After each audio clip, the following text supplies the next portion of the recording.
Eu quero sugerir a existência de 3 níveis de ação hierarquizados e dinamicamente relacionados entre si, mostrando a seguir que essa hipótese se confirma neurofisiologicamente pela teoria do cérebro triuno de Paul MacLean.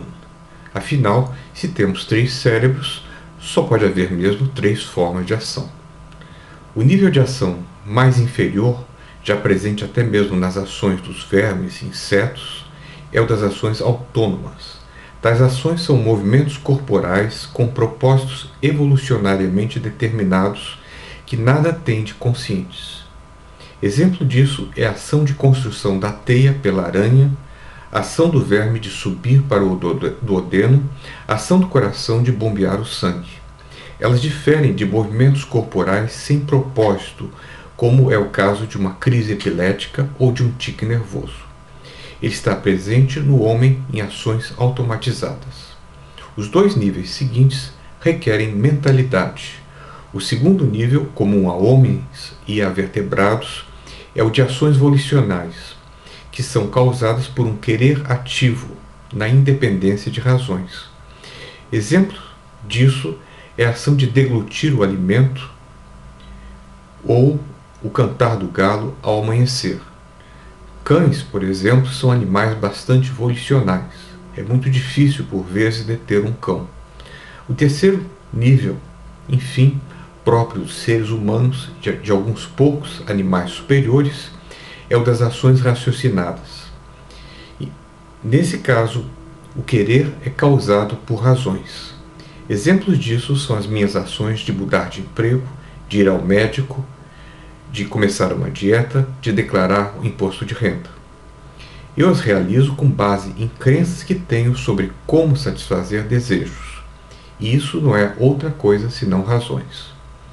A transição do nível da ação volicional para o nível da ação raciocinada foi, em meu juízo, registrada pelo famoso experimento de Wolfgang Köhler com chimpanzés, que, após momentos de reflexão, na verdade, com alguma ajuda do experimentador, decidiam empilhar caixas umas sobre as outras, subindo nelas para alcançar as bananas.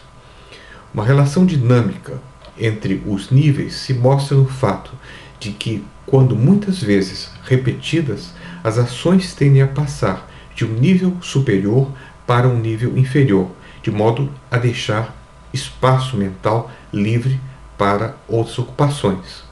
Assim, quando uma pessoa começa a aprender datilografia, para digitar a letra E, ela precisa recorrer a uma tabela. Movida, pois, por desejos e crenças, ela realiza uma ação raciocinada. Mais tarde, essa ação se torna volicional, pois ela precisa ainda querer apertar a tecla, embora não precise mais raciocinar para fazer isso. Finalmente, quando ela se encontra bastante treinada, a ação se torna totalmente automatizada, de modo que ela não é mais capaz sequer de dizer quando ou quantas vezes digitou a letra E em uma frase. É verdade que a letra E é automaticamente digitada dentro do escopo da ação de escrever a frase, a qual é volicionalmente desencadeada, e a ação de escrever a frase se encontra ainda dentro do escopo da ação de escrever um texto, a qual é racionalmente escolhida, mas isso não precisa nos confundir. Para essa distinção psicológico-comportamental entre 3 níveis de ação dinamicamente relacionados, podemos encontrar um fundamento neurofisiológico na teoria do cérebro triuno do grande neurofisiologista norte-americano Paul MacLean. Segundo a sua teoria, o cérebro opera como 3 computadores biológicos interconectados que foram sucessivamente adicionados um ao outro no processo evolucionário. O arquipálion, responsável por processos autônomos, como o da respiração, já presente em insetos. O sistema límbico, responsável pelas emoções e desejos, e comum aos vertebrados. E o neopálio, responsável pelo entendimento e razão e típico de mamíferos superiores.